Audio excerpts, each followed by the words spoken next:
Bom, boa tarde. Então vamos encerrar o nosso curso hoje com o nosso último encontro. E hoje vai ser mais sugestões, não é? Que vão ser dadas, em alguns casos básicos, mais para uma orientação mesmo, mais que a sensibilidade de cada um é que vai indicar o melhor caminho, não é? Então, os objetivos de hoje é tornar mais simples e objetivas as consultas e, consequentemente, as entrevistas, gerando uma capacidade maior de apoio e orientação aos assistidos. Qual é o método que a gente vai propor? É um método que nós estaremos observando 3 pontos básicos, né, que serão alvos da consulta e da entrevista. E quais são esses 3 pontos? Primeiro, o envolvimento espiritual. Segundo, o estado do corpo físico da pessoa. E terceiro, o estado íntimo da pessoa. E nós vamos passar por todos eles, fazendo uma análise de o que ver, né? E o que pode significar o que está sendo visto e o que pode ser sugerido para as pessoas com base naquilo que foi visto, né? Então, as consultas deverão classificar cada um dos tipos destes 3 aspectos e o entrevistador deverá apoiar ou orientar o assistido conforme essas classificações. Então, seria importante observar sempre esses 3 aspectos: o envolvimento espiritual, o estado do corpo físico e o estado íntimo da pessoa. Então, vamos ver primeiro o envolvimento espiritual. Isso significa que o assistido encarnado possui junto a si companheiros espirituais que não são os seus mentores e que podem estar juntos a eles pelas seguintes razões. A primeira razão é kármica. Okay? Qual é o sintoma? O sintoma são envolvimentos graves e profundos que atingem todo o sistema nervoso central, o bulbo e o cerebelo. Concentra-se em regiões determinadas do etéreo, quer dizer, do corpo espiritual, né, do perispírito, e do corpo físico, no qual o encarnado possui deficiências congênitas. E geralmente incentiva as más tendências para que a pessoa se perca nelas. É facilmente percebido o sentido vingador e hediondo dos obsessores querendo levá-lo à ruína ou à morte. Quais são as causas deste envolvimento? Tais envolvimentos são motivados por laços profundos de adversidade entre os espíritos, gerados nesta ou em vidas passadas, normalmente em vidas passadas, na qual o assistido prejudicou seus obsessores e, por força da lei de ação e reação, cobram agora através dos danos e da dor imposta ao encarnado. Okay? Então, este vamos dizer, o caso de obsessão clássico, né? O que seriam essas más tendências, por exemplo? Nós vamos ver.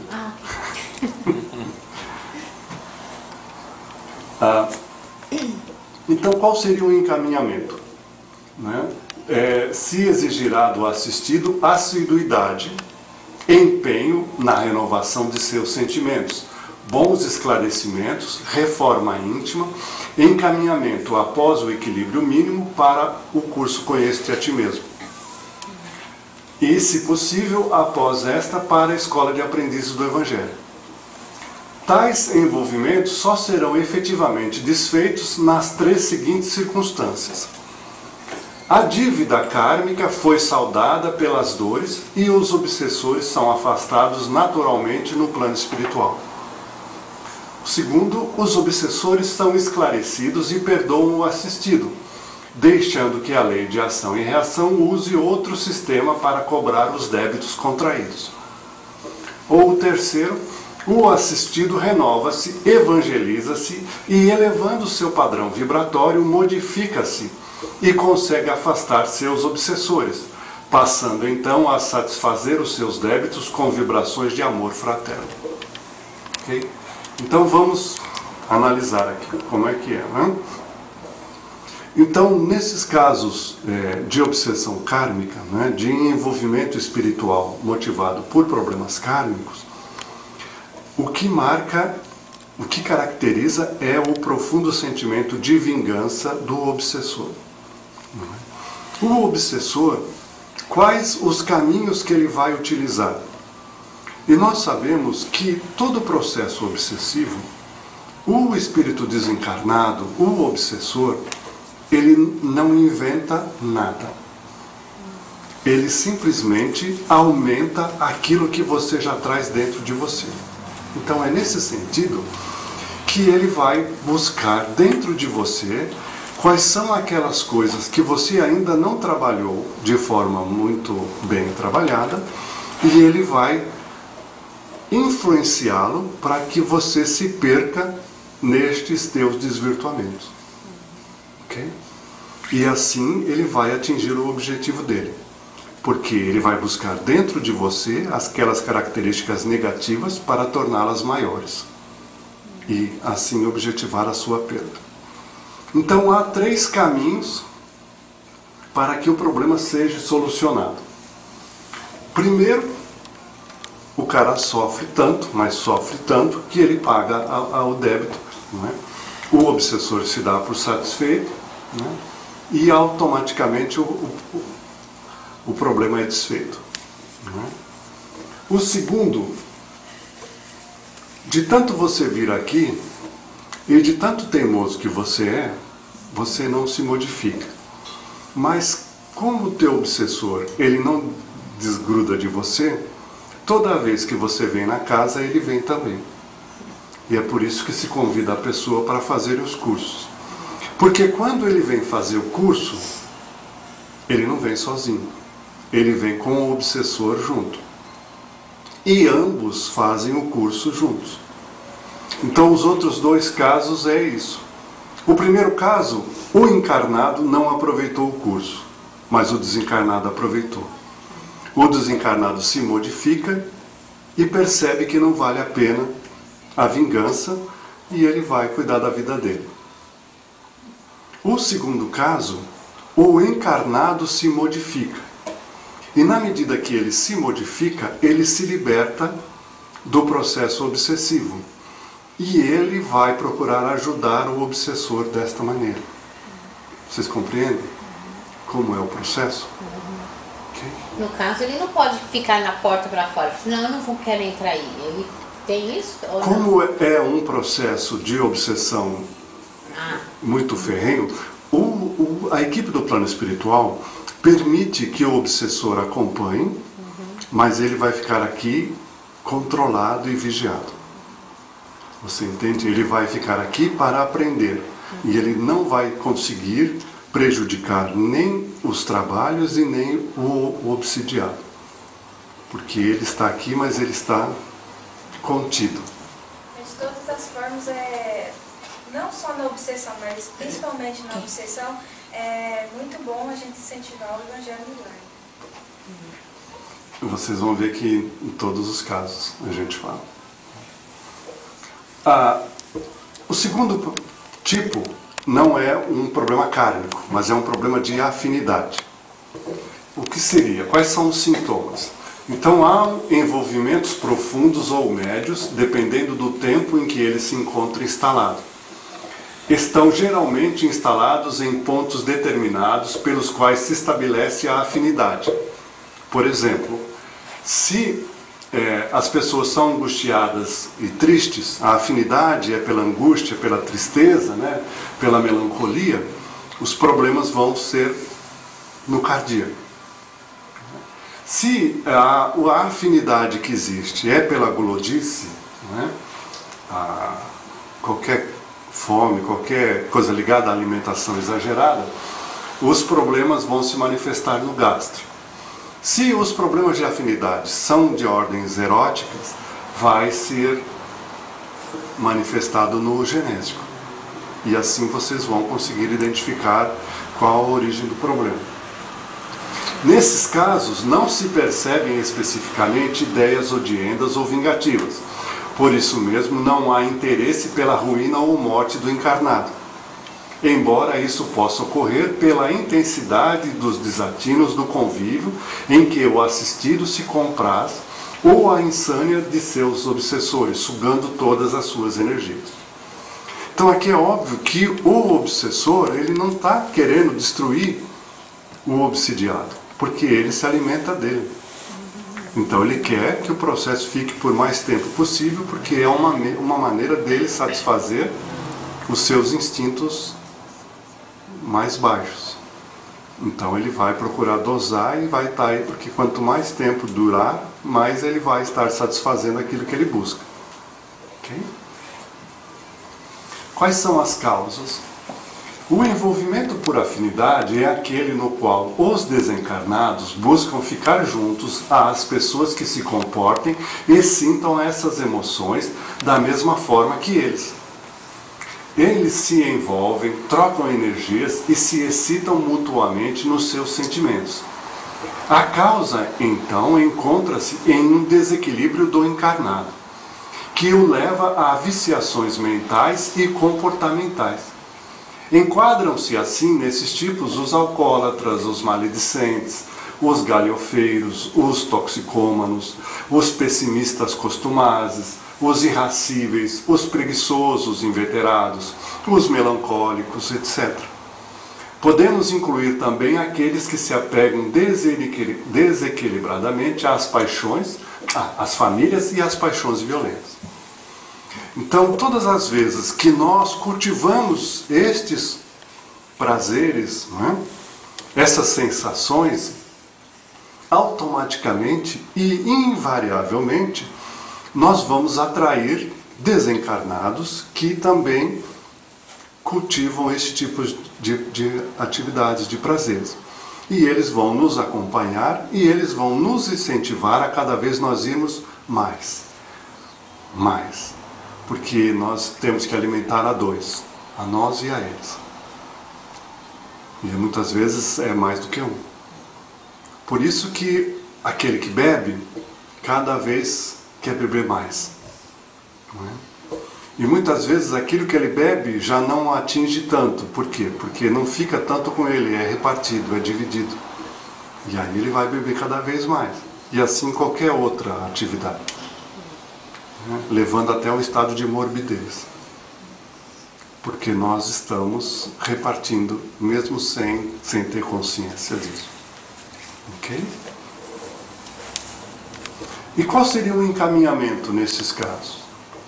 Geralmente, o envolvimento é de grau médio e os passes encarregar-se-ão de afastar os obsessores, temporariamente.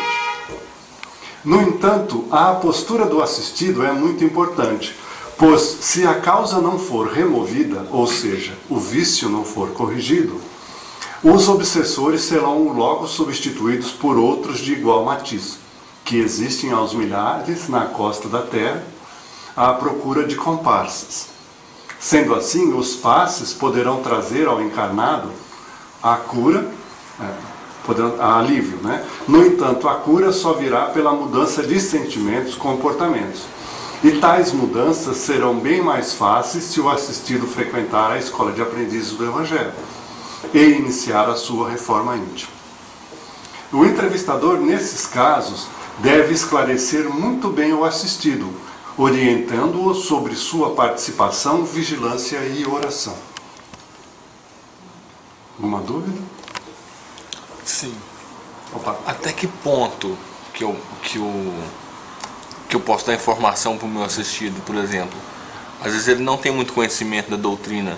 Eu posso passar essas informações para ele, esclarecer dessa forma? Por isso que nós vimos em encontros anteriores aquelas propostas de perguntas a serem feitas, você se lembra? Porque antes de você entrar no caso, e mesmo que você saiba do caso, você vai fazer aquelas perguntas, porque lá você vai conseguir medir qual o conhecimento que ele tem da doutrina espírita, das questões espirituais.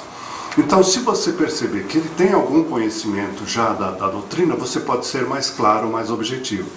Se ele não tem tanto conhecimento, você tem que usar de outros caminhos para ir orientando ele sem precisar entrar no campo de tentar explicar coisas que seria mais proveitoso que ele frequentasse o curso e que ele vá descobrindo gradativamente e no ritmo dele. Porque a entrevista ela é um tempo muito curto e é muito complicado você despejar sobre o assistido informações demais, porque ele não vai lembrar de nada, não vai ajudar, você entende? Então essa coisa tem que ser gradual. Então, se ele já tem conhecimento, você fazendo as perguntas iniciais, né? Lembra lá se ele tem religião, se ele conhece alguém, se ele já ouviu falar da doutrina, se ele já leu algum livro, se ele já fez isso, você vai conseguir ter uma noção de qual o entendimento que ele tem da doutrina. Se ele não tem nenhum, vá com calma. Procure dar orientações a ele de acordo com o entendimento que ele tem, mas convide ele a participar dos cursos, porque ele vindo com mais frequência na casa, ele vai começar a descobrir por si próprio. E é muito mais útil e muito mais eficaz dessa maneira.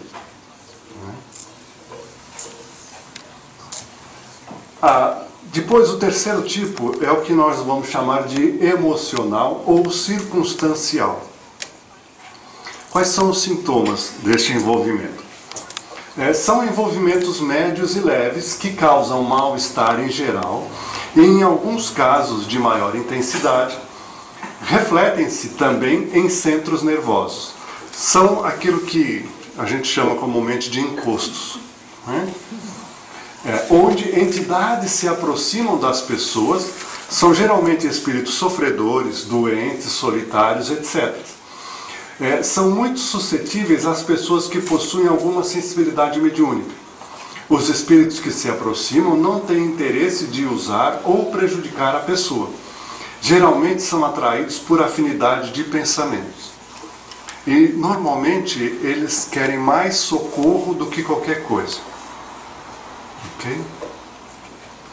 Quais são as causas deste envolvimento?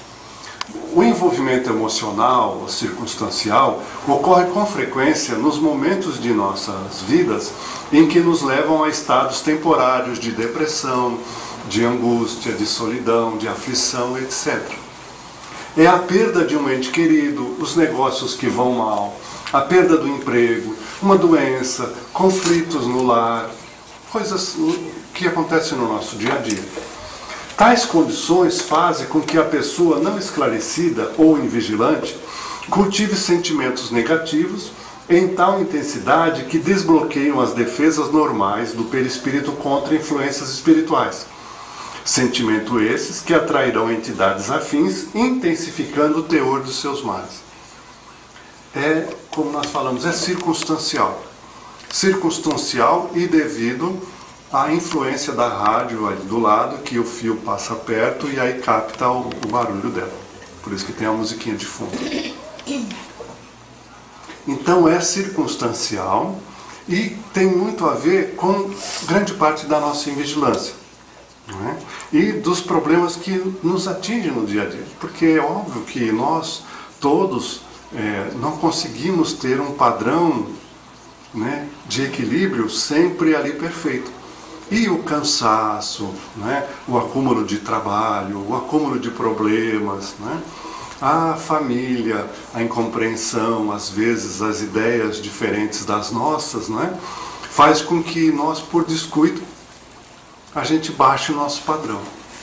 E a gente baixando o nosso padrão, nós vamos atrair os cansados, os solitários, os tristes, os melancólicos, os desesperançados e etc. e tal. E eles vão sentir que ali eles vão ter alguém que os compreenda e que os possa ajudar a dividir aquela carga, porque são iguais. Eles veem em nós um igual. E eles se aproximam de nós. Okay? Qual seria o encaminhamento? Tal envolvimento, não sendo profundo, é possível até obter-se a autocura através da prece, do reenquadramento do seu coração e também da mente na harmonia natural que lhe é própria. vencendo as fortes emoções geradas pelo problema que o aflige. O passe, ou tratamento espiritual, vão dar sustentação, vão dar energias novas para o assistido vencer a crise, e seus amiguinhos espirituais serão facilmente esclarecidos, amparados e afastados pelos mentores. A postura do entrevistador será muito importante nestes casos, pois ele deverá dar apoio moral, ouvindo o assistido com empatia, fortalecendo nele a fé e o bom ânimo. Mas é um caso mais tranquilo, né? Que se resolve com mais facilidade. Tá bom? Passado esses três casos, há um último que nós vamos dizer, que é o desenvolvimento mediúnico. Né? E o que seria o de desenvolvimento mediúnico? Né? É pena que muitas pessoas que estão fazendo o curso de médiuns não estejam aqui para estar ouvindo, né? Que seria legal. Né? Qual é o sintoma? O sintoma pode ser qualquer um dos anteriores, dependendo do grau de desequilíbrio da pessoa. Mas existe um quadro muito comum em tais envolvimentos, onde o assistido sente, vê ou ouve os espíritos desencarnados, ou é temperamental, nervoso, irritado, doentio, etc. Outro sintoma comum que ocorre no físico são as dores de cabeça, dores nas costas e dores aqui também na região do bulbo. Okay? Quais são as causas? A causa objetiva do envolvimento espiritual, neste caso, é a mediunidade. Principalmente a mediunidade que nós chamamos de mediunidade de tarefa, né? Que é aquela mediunidade que não é a mediunidade natural. E essa mediunidade, ela está em desequilíbrio. Como sabemos, a mediunidade tarefa é um recurso, uma ferramenta de evolução, emprestada ao espírito reencarnado para que ele pague com o trabalho mediúnico aplicado para o bem as dívidas kármicas e ainda aprimore-se na ciência espiritual e nos valores cristãos. Chegando a hora de iniciar sua preparação para o plano de trabalho traçado no espaço, o médium é convidado por seus mentores ao desenvolvimento mediúnico. No entanto, via de regra, poucos estão despertos para a realidade da vida espiritual. E nestes casos, nem sempre o despertamento suave convence o médium de suas necessidades, o que resulta do afloramento da mediunidade e no contato com os espíritos, às vezes bons, raramente, e frequentemente sofredores ou até maus. Neste contexto, surgem gravíssimos casos que levam o médium até a insanidade mental, causada pelo contato com entidades vampirizadoras, dependendo, é claro, do seu caso. Então aqui nós estamos dizendo daquele que tem a mediunidade, né, de tarefa, né, que não é a mediunidade natural, mas que ele se mantém alheio a isso e não procura a casa espírita. E essa pessoa vai ser uma pessoa atormentada, porque ele tem a mediunidade, ele percebe o mundo espiritual, ele entra em contato com o mundo espiritual, mas ele não sabe como fazê-lo. E é óbvio que ele vai ter muito mais contato com espíritos desequilibrados, com espíritos sofredores e até espíritos maus, do que com os bons espíritos. Então essa pessoa será uma pessoa atormentada, será uma pessoa desequilibrada e terá problemas constantes. Muitos casos que chegam à casa espírita, mas nem todos, são casos obsessivos devido a essa condição de médium, não é? Que não educou a sua faculdade. Mas não são todos. E a dor é um motivo, é um convite que nos faz para que a gente venha na casa, exceção dela, né? E é através da dor que a gente vai despertando. E qual seria o encaminhamento? O tratamento espiritual deverá surtir bons resultados de conformidade com o grau de mediunidade e do tempo de envolvimento espiritual. Na maior parte dos casos, os assistidos sentem o alívio que o passe traz, reequilibrando a sua mediunidade. Entretanto, a manutenção do equilíbrio dependerá da disposição do assistido em assumir a sua missão mediúnica, ingressar no espiritismo, no estudo e no trabalho caritativo cristão. Tal assistido deve, assim, ser esclarecido sobre a faculdade mediúnica que possui e, com o passar do tratamento, ser orientado para a necessidade de educá-lo, frequentando um curso de médiuns, o que será possível após passar pelo Conhece a Ti Mesmo e frequentar a escola de aprendiz. Não há outro caminho, porque aqui só vai chegar ao curso de médiuns se fizer o curso de aprendizes ou o ESDE. Senão, né, pode até vir fazer o curso de médiuns, mas fará somente como curiosidade, como um aprendizado, mas não vai possibilitar que ele desenvolva, né, os trabalhos ligados à mediunidade aqui na casa. Porque para isso ele tem que estar com o curso de aprendiz do Evangelho ou o ESDE, se não os dois, que seria muito melhor. E o último caso, a pessoa vem até aqui, mas não há envolvimento espiritual nenhum. Ok? Qual é o sintoma? É possível o assistido possuir sintomas de desenvolvimento como os descritos anteriores, mas sem possuir o envolvimento espiritual. Pode ocorrer também que o assistido esteja perfeitamente equilibrado espiritualmente. Ok? Quais são as causas? Para o caso em que parece haver envolvimento, mas não há, então a pessoa vem aqui, por exemplo, né, e ele narrando, durante o bate-papo, né, ele dá claras dicas, né, mostra claros sintomas de que há um espírito envolvido com ele. Aí o caso é levado para o grupo mediúnico e depois de várias semanas não há nenhuma manifestação que possa ser relacionada com o problema dele.